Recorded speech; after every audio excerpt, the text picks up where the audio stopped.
the sprawling grand palace of Siam, past the gilded halls of state and the temples of the Emerald Buddha, there lies another city. A city within a city, enclosed by high white walls and governed not by ministers or generals, but by its own sun and moon, its own rhythms, its own quiet laws. This is the Finai, the inner palace, a world inhabited almost entirely by women. Here, generations of queens, royal consorts, princesses, and their countless attendants live out their lives in a complex, structured, and often beautiful tapestry of duty and tradition. Tonight, we will not speak of the great kings or the political intrigues that unfold beyond these walls. Instead, we will step quietly inside and follow the passage of a single day. We will witness the world through the eyes of one of its residents, a court lady, learn of the quiet arts that give her life its shape, its meaning, and its serene, unhurried pace. The day does not begin with the sun, it begins with a sound, the faintest resonance of a distant temple gong, a deep, mellow tone that travels over the palace walls and settles into the still, humid air of the sleeping chambers. It is a sound that does not startle, but rather coaxes the world from its slumber. It is less a command to wake than an invitation, a low, vibrating hum that seems to emanate from the earth itself, spreading through the wooden floors and into the very bones of those who lie sleeping. Inside her quarters, the air is thick and warm, familiar blanket woven from the scents of the previous day. The dominant note is polished teakwood, a fragrance that is both sweet and sturdy. The very structure of her world, beneath it lies the lingering perfume of last night's incense, a ghost of sandalwood and benzoin, and under that, the faint, clean smell of cotton and the human scent of sleeping bodies. There's no sound yet within the room, save for the soft, even breathing of the young attendants sleeping on woven mats nearby. Their chests rise and fall in a gentle, synchronous rhythm, a quiet testament to shared existence. For a long moment, there is only this profound stillness. It is a state of being between dream and wakefulness, a precious liminal space. Her body, finely tuned to the palace clock, knows the rhythm of this hour without conscious thought. It is a time for gathering oneself, for letting the world outside the body slowly come into focus. The dreams of the night, fragments of memory and imagination, dissolve like mist. She does not fight their departure, but allows them to fade, leaving her mind as a placid lake, waiting the first ripples of the day. She rises not with a jolt, but with a slow, deliberate grace. The movement is fluid, practiced over thousands. Mornings, a piece of silent choreography. First, she pushes herself up onto one elbow, the muscles of her arm taking her weight without a tremor. The thin cotton of her sleeping clothes, worn soft by countless washings, makes no sound as she moves. She sits for a moment, her feet still tucked beneath her, allowing her body to fully arrive in the present. The floor mat beneath her is cool and slightly rough against her skin. Familiar and grounding texture, her bare feet make the softest whisper of a sound on the smooth, dark wood of the floor as she moves towards the ceramic water pot in the corner of the room. This is the Ohm, an unglazed earthenware vessel that keeps the water within naturally cool through evaporation. Its surface is porous and cool to the touch. The water it holds was collected from the last rain, meticulously filtered through layers of cloth and sand, a small act of purification. Floating on the surface, releasing its delicate fragrance into the water, is a single, perfect jasmine flower. This is not for decoration, but for scent and spirit. It is believed that the flower imparts a kind of purity to the water. She dips a small, polished coconut shell into the pot. The sound a gentle plaint that barely disturbs the silence. The water she brings to her face is a shock, but a gentle one. It is cool and clean. It carries the ghost of jasmine. It is the day's first true sensation.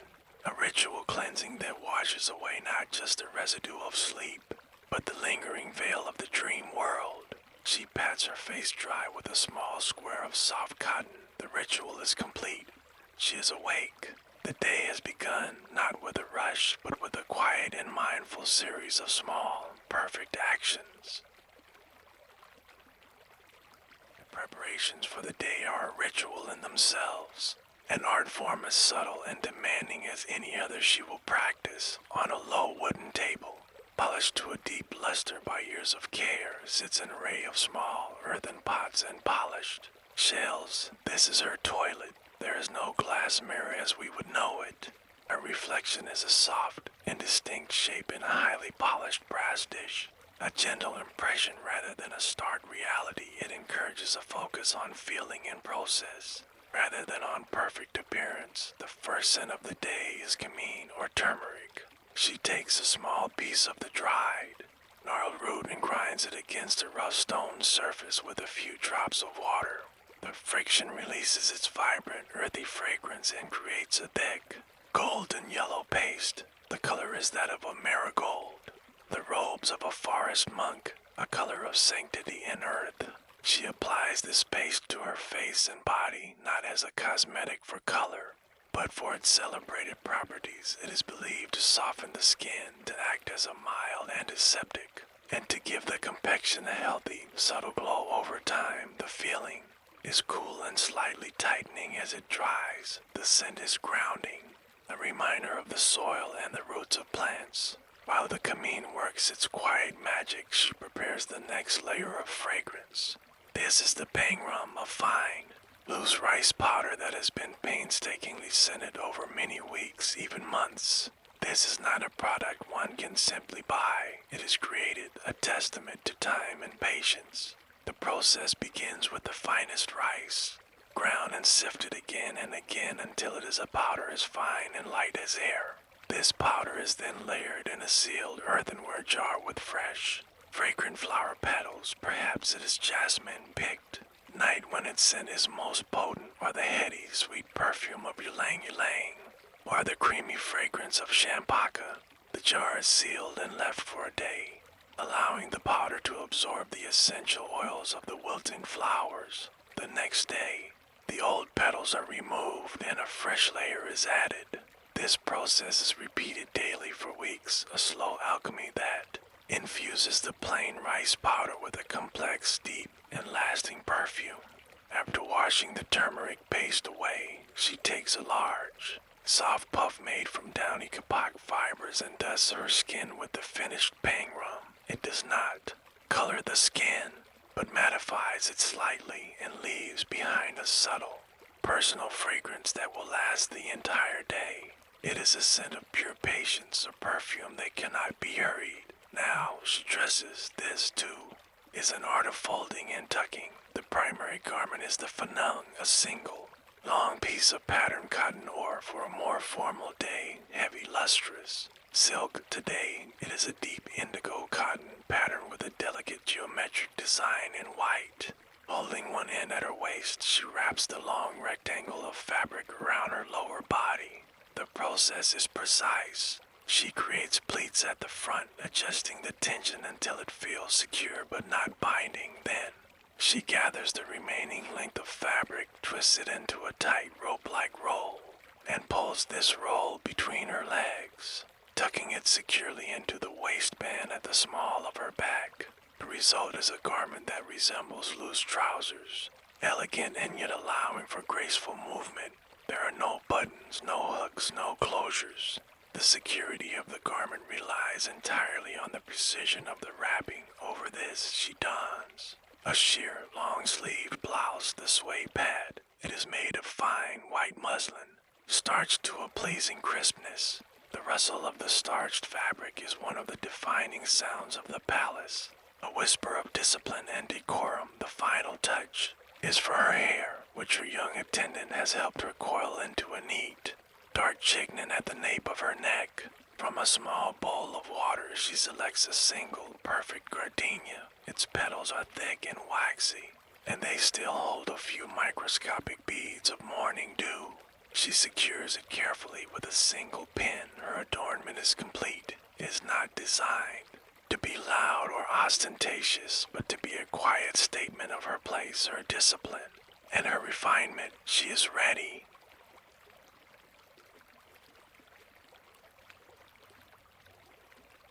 first duty of the morning is not for herself, but for the queen, or the high-ranking princess to whom she is assigned. It is an offering of beauty, a physical prayer made of petals and scent. This is the art of Huang Malai, the creation of intricate flower garlands. This task is performed in a designated part of her quarters, a space kept immaculately clean, where the light from the window is clear and direct. She sits on a woven mat, her posture erect but relaxed. Before her is a large, shallow basket lined with a fresh green banana leaf. The leaf itself provides a cool, clean surface for the delicate work, and its faint, sweet scent mingles with that of the flowers. Today's offerings have been delivered from the palace gardens just after dawn. There are hundreds of tiny, unopened jasmine buds, each one a tightly coiled spiral of white. Like a small pearl, their fragrance still held captive within, there are the waxy, star-shaped petals of the dak rak or crown flower in shades of pure white and deep violet, and for a touch of color, a small bowl of tiny pink rosebuds. The air around her becomes a soft cloud of floral perfume, a scent so dense it is almost tangible. The work is meditative. It requires complete focus and a steady hand. She begins by sorting the flowers, her fingers moving with an economy of motion. She selects only the most perfect jasmine buds, uniform in size and shape. Any that are bruised or slightly open are set aside. She examines each dak rak petal for imperfections. This sorting is not a chore. It is the first step of the creative process, a way of attuning her mind to the materials. Her primary tool is a long, slender steel needle, almost a foot in length, with a tiny hook at one end to hold the cotton thread. She threads the needle, her movements deft and sure. Then the rhythm begins. She picks up a single jasmine bud. With a precise, gentle motion, she pierces its base, sliding it down the length of the long needle. The only sound is the faintest whisper as the soft petal gives way to the metal. She follows it with another and another and another, packing them tightly together until the needle is full. This forms a single, solid rope of jasmine. Then, using the hook at the end, she pulls the thread through the entire column of flowers, leaving a fragrant, flexible garland in her hands. But this is only the simplest form. Today, the design is more complex. It will be a net-like pattern, a clay-crot. She creates several long strands of jasmine, then lays them out. Using smaller pieces of the garland, she begins to stitch the long strands together at regular intervals, creating a diamond-shaped pattern. At each intersection, she adds a single violet dak rak petal as an accent. There is a deep rhythm to the work. Pierce, slide, turn. Pierce, slide, stitch. Her mind empties of all other thoughts. There is only the flower in her hand, the point of the needle, the emerging pattern. This is a form of active meditation. It is a discipline that trains the eye, steadies the hand, and quiets the soul. Patterns themselves are ancient and symbolic, passed down from teacher to student through observation and practice. A net to catch good fortune, a zigzag to represent the serpent deities, the Naga, a circle to represent eternity. After more than an hour of silent, focused work, the garland is complete. It is a masterpiece of temporary beauty, a complex structure made from the most fragile of materials. Its scent is a tribute to the person who will receive it, a testament to the time and devotion invested in its creation. She lays it gently on a lacquered tray, misting it with a fine spray of water to keep it fresh in its creation, the chaos. The mind has been ordered and the day has been given its first graceful shape. The offering is ready.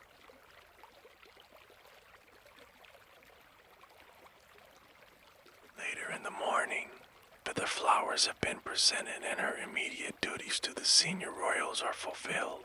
She might move to the weaving house. This is a long, open-sided pavilion within the inner palace grounds, a space dedicated to one of the kingdom's most revered and time-consuming arts. Here, the air is different. It is not filled with the soft perfume of flowers, but with the dry, clean scent of cotton and silk and the faint, oily smell of well-tended wood. The dominant sound is the gentle, rhythmic clatter of wooden looms. A sound like a steady, gentle rain. It is not one single rhythm, but a collection of them, some fast, some slow, as several women work at their own pace, creating a complex, layered soundscape of quiet industry. She takes her place at a large, bright loom, its frame made of heavy, polished teakwood that has been darkened by years of use. The loom is a complex machine, but it feels like an old friend. Her project, which she has been working on for many months, is already stretched upon it. The vertical warp threads, hundreds of them, are pulled taut, a shimmering field of deep crimson silk. The silk itself has a long story. It began its life in the leaves of a mulberry tree, was spun from the cocoon of a silkworm, and then died in a bubbling vat of lac, a natural resin from an insect. To achieve this deep, rich color, the work she is doing today is the weaving of fayak, a supplementary weft brocade. It is a fabric into which threads of pure gold or silver are painstakingly woven to create elaborate, shimmering motifs. This is a cloth reserved for the highest echelons of the court, a fabric that is literally worth more than its weight in gold. The work is slow. It is profoundly, monumentally slow. It is a conversation between mind, body, and machine. Before she can pass the shuttle, she must create the pattern. Using a series of wooden foot pedals or treadles, she depresses a sequence that lifts a specific set of warp threads, creating an opening called the shed. The sequence is complex, a kind of code that she has memorized, which corresponds to a single horizontal line of the overall design. Once the shed is open, she passes the shuttle through. The shuttle is a smooth, boat-shaped piece of wood holding a bobbin of the main crimson weft thread. It glides across the lower layer of warp threads with a soft sound. This creates the base fabric, but the true artistry comes next. Before closing the shed, she takes a small, separate needle threaded with a single hair-thin filament of pure gold. By hand, she carefully inserts this precious thread, weaving it over and under the raised warp threads only in the specific areas where the pattern requires it. Today, she is working on the body of a Kinneri, a mythical half-human, half-bird creature. This single gold thread will become a feather on its wing. Once the supplementary weft is placed, she pulls the beater heavy, comb-like frame towards her. It presses the new line of weft threads firmly and evenly against the finished of the cloth with a satisfying, solid thump. The sound is final, locking the new row into place. Then the process begins again. She releases the pedals and selects a new combination. A new shed is formed. The shuttle pauses. The gold thread is inserted. The beater falls. Lift, pass, insert. Beat, lift, pass, insert, beat. The pattern emerges at an almost imperceptible rate. A single inch of this complex fabric might take an entire day to complete. It is a discipline that requires immense physical and mental stamina. To sit here for hours is to be suspended in time. The mind focuses only on the threads, the colors. Count. It is a practice that builds not only a beautiful object, but also a profound inner stillness, a deep well of patience. She is not merely making cloth. She is weaving light and color, time and devotion into a tangible form, continuing an unbroken chain of artistry passed down through generations of quiet, patient hands.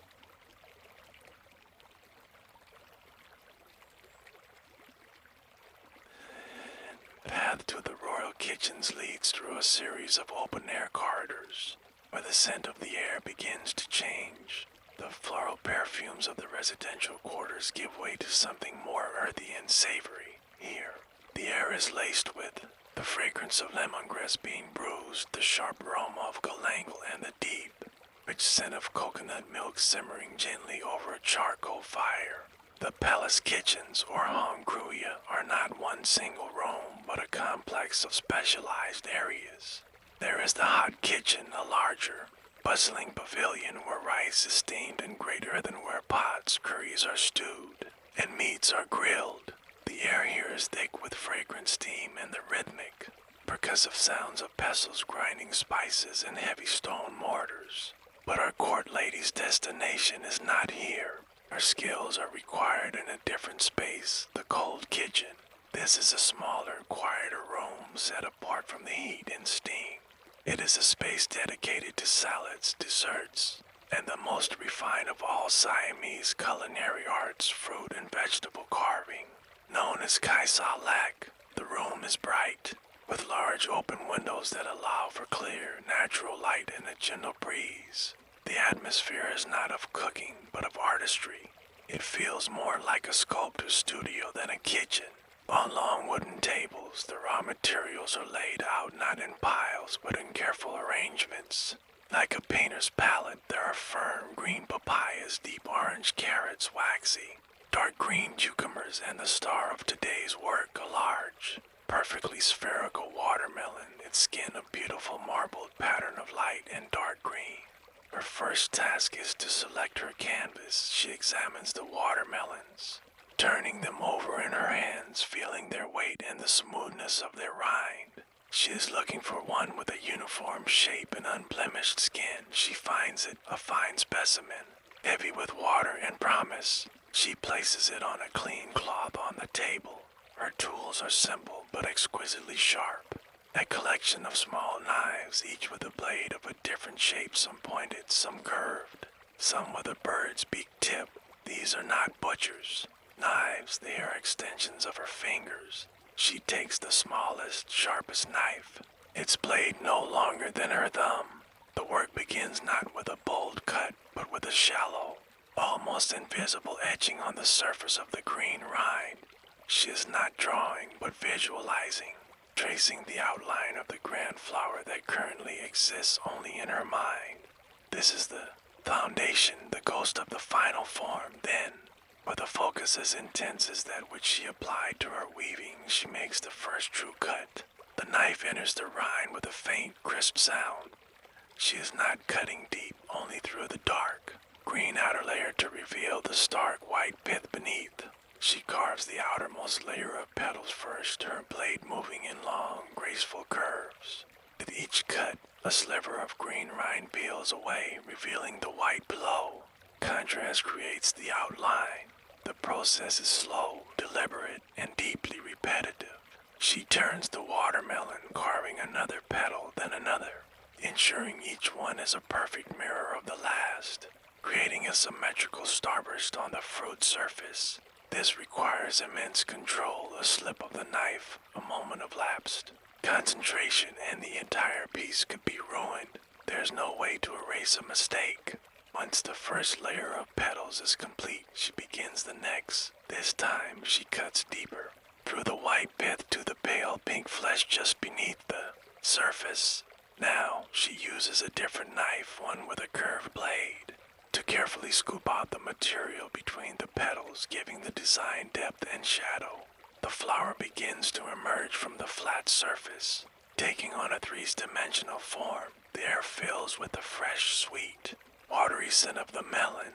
She continues this process layer by layer, moving towards the center of the fruit. Each new layer of petals is smaller and more delicate than the last, requiring an even greater degree of precision. The final petals at the very heart of the flower are so fine they are almost translucent. After more than an hour of silent, focused work, the transformation is complete. The mundane watermelon is gone. In its place sits a breathtakingly intricate rose, its petals unfurling in layers of green, white, and pink. It is a perfect, perishable sculpture. She then turns her attention to the other vegetables. A cucumber is transformed into a series of serrated, overlapping leaves. A humble carrot is carved into a cluster of tiny, five-petaled flowers. A taro root, with its plain, earthy exterior, is peeled and carved into the graceful, curving form of a swan, its neck arched elegantly. Each finished piece is dipped briefly in ice water to keep it crisp and vibrant. Finally, she arranges them on a large, ornate serving tray, creating a beautiful, edible landscape. The watermelon rose is the centerpiece, surrounded by the carrot, flowers, and cucumber leaves. It is a feast for the eyes before it is ever a feast for the stomach. a testament to the belief that beauty is an essential ingredient in all things, even a simple meal. The midday meal, or harnclangwan, is an affair of quiet formality. It takes place not in a grand dining hall, but in an airy, open-sided pavilion that looks out onto a manicured garden. The floor is made of dark, polished wood cool to the touch. The only furniture consists of low, intricately carved tables and woven reed mats for seating. The air, freed from the scents of the kitchen, is now filled with the subtle perfume of the garden's lotus blossoms and the clean smell of the polished wood. The ladies take their places on the mats, sitting in the proper formal style, with their legs folded neatly to one side. There is no casual chatter. The atmosphere is one of serene expectation. The hierarchy of the inner palace, a complex and unspoken web of rank and favor, is never more apparent than at mealtime. The seating arrangement is precise, reflecting one's station relative to the presiding queen or princess. Our court lady sits among others of her rank, neither at the head nor at the foot. Her position a reflection of her established place in this intricate society. Soon, procession of young female attendants enters. They move in single file, their bare feet making no sound on the floorboards. Each carries a single large tray made of black lacquer and inlaid with mother of pearl. Upon these trays, the food is arranged in a collection of exquisite porcelain bowls. The ceramics are celadon, a pale jade-green glaze that complements the vibrant colors of the food. The attendants move with a synchronized balletic grace, placing the dishes on the low tables with practiced ease. Food itself is a continuation of the artistry from the kitchen.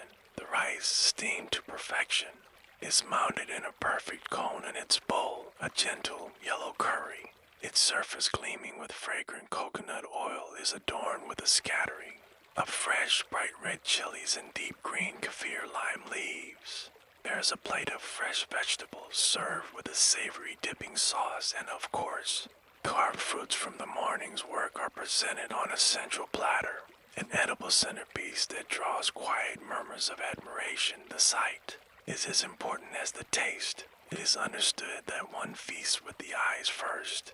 The meal does not begin until the highest-ranking royal has taken her first bite. This is a moment of profound silence. She lifts a small portion of rice to her lips with a mother-of-pearl spoon. Only after she has done so are the other ladies permitted to eat. The act of eating is as stylized and graceful as every other part. The day, using a spoon in the right hand and a fork in the left, a small amount of rice is taken, and then a small portion from one of the shared dishes is placed upon it. Each mouthful is small and is eaten slowly, mindfully. There is no sound of clattering utensils, no hurried chewing. Our court lady savors each bite. She notes the perfect balance of the curry, the sweetness of the coconut milk, the sour tang of tamarind, the saltiness of the fish sauce, and the slow building heat of the chili. It is a complex harmony of flavors, a testament to the skill of the cooks. She appreciates the crunch of a fresh green bean, the tenderness of the chicken in the curry, the fluffy texture of the rice. This is not merely refueling the body, it is an act of appreciation for the labor, skill, and artistry that has gone into every component of the meal. The silence is not awkward, it is respectful. It allows for a full appreciation of the food and the calm beauty of the surroundings. The only sounds are the gentle clink of a spoon against a porcelain bowl, the distant chirping of birds in the garden, and the soft rustle of a silk sleeve. Conversation, if it happens at all, is in low, hushed tones, brief and polite. The meal is not a long affair. It is efficient yet unhurried. When a person is finished, they place their utensils neatly together on their plate. They do not leave, but wait patiently until the senior royal has finished. Once her meal is concluded, the attendants reappear as silently as they arrived to clear the dishes away. The midday repast is over. It was a ritual of order, beauty, and discipline, a microcosm of the very structure of palace life itself. nourishing both body and spirit in its quiet, measured grace.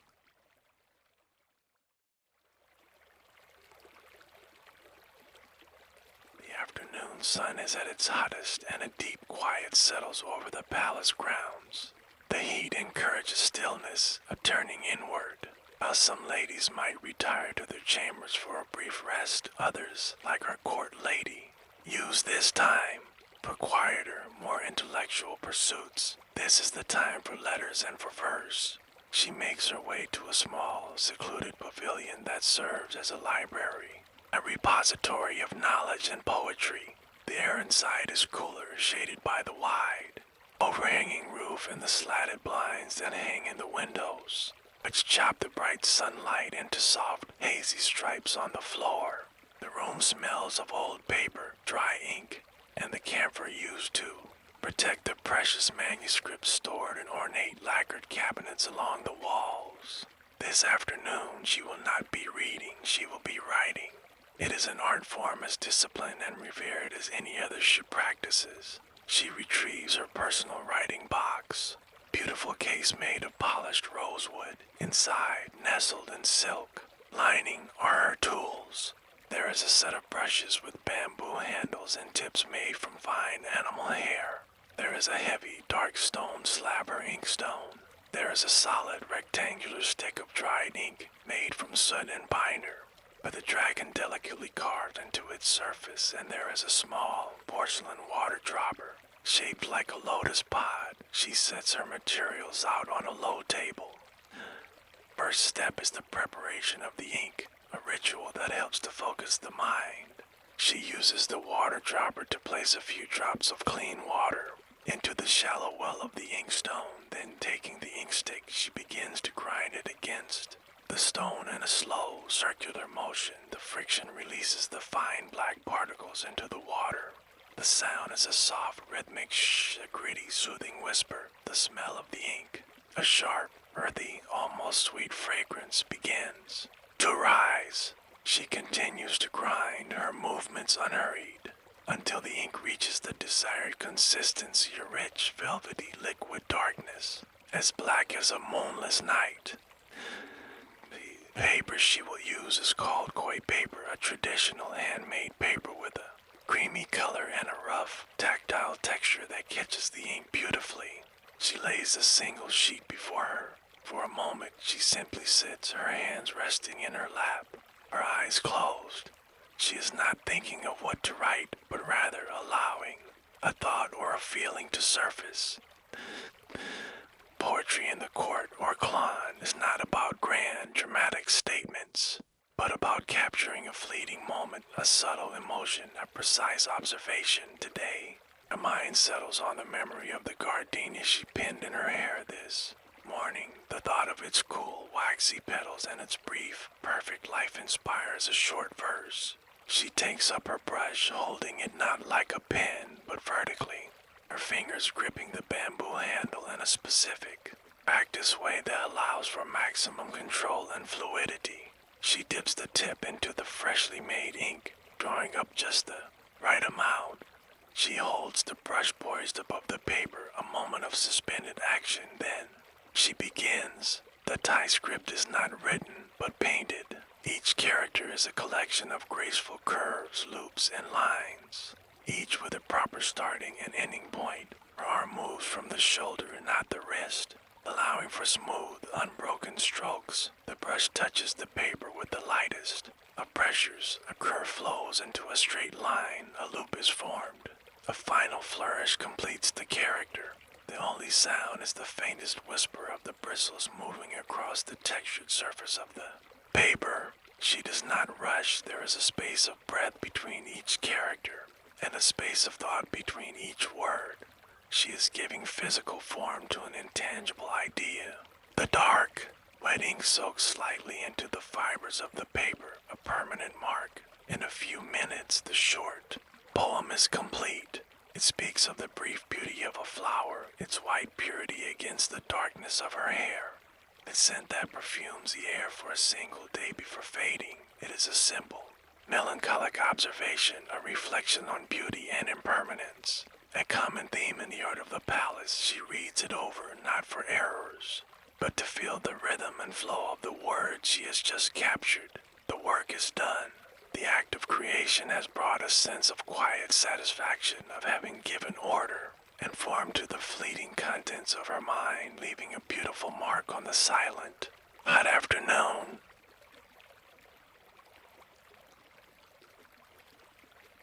As the afternoon wanes, the fierce heat of the sun begins to soften. The light changes, losing its harsh white quality and turning to a warm, liquid gold that bathes the palace in a gentle, forgiving glow. The shadows of the ornate spires and tiered roofs stretch long across the courtyards. This is the hour of twilight, a time of transition. The sounds of the palace change as well. The rhythmic work of the looms and kitchens has ceased. In its place, the evening chorus begins, the high-pitched, insistent chirping of cicadas from the ancient trees, a sound that is synonymous with the coming of night in this part of the world. For our court lady, the day's creative tasks are over. Her final duties are of a different nature. They are duties of presence, of service, of quiet attendance. She makes her way to the personal chambers of the queen she serves.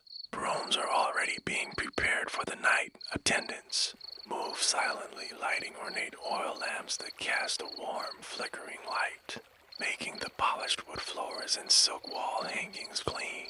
The air is scented with the sweet, smoky fragrance of burning frankincense, a scent meant to calm the mind and purify the space for the evening. Her role is simple.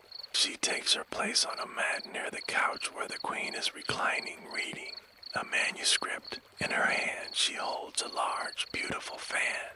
It is made of painted silk stretched over a delicate bamboo frame with an handle of carved ivory. Her task is to create a gentle breeze, a constant, soothing current of air to keep the queen comfortable in the humid evening air. This is not a task that requires thought, but it does require focus. The motion must be steady, rhythmic, and effortless. A flick of the wrist, a gentle wave, a smooth recovery. Back and forth, back and forth. The fan moves in a slow, hypnotic arc, its painted surface of birds and flowers blurring into a soft wash of color. It is a silent, deferential act to her presence. Is meant to be felt, but not seen or heard. She is part of the room's serene atmosphere. Like the lamplight or the incense, she sits for what might be an hour or more, her mind empty, her body performing its gentle, repetitive duty. She listens to the cicadas, watches the geckos that make their soft clicking sounds on the walls, and feels the rhythm of the palace settling down for the night. Eventually, the queen retires. Our court lady bows low and withdraws. Her duties for the day finally complete, she walks back to her own quarters through the now dark corridors, lit only by moonlight and the occasional lantern. The fine eye is a different world at night. It is a place of deep shadows and hushed secrets of shared, quiet existence. She enters her room, which an attendant has prepared for her. A single oil lamp burns on a low table, casting a small, warm pool of light. Her sleeping mat has been unrolled. The day, with its cycles of duty and creation, is complete. It was. They like the one before it, and likely, much like the one to come. It was not a life of grand events, but of small, beautiful moments. A life measured in the cool touch of morning water, the scent of a fresh gardenia, the threading of a needle, the patient weaving of a golden thread, the delicate carving of a flower, the mindful savoring of a meal, and the graceful painting of a single line of verse. It was a life lived within the quiet arts. In a world held separate from time, she extinguishes the lamp. The small flame sputters for a moment and then is gone, plunging the room into a soft velvet darkness. And now, as the last echo of the final temple gong fades into the vast, silent canopy of the night, the palace sleeps. Good night.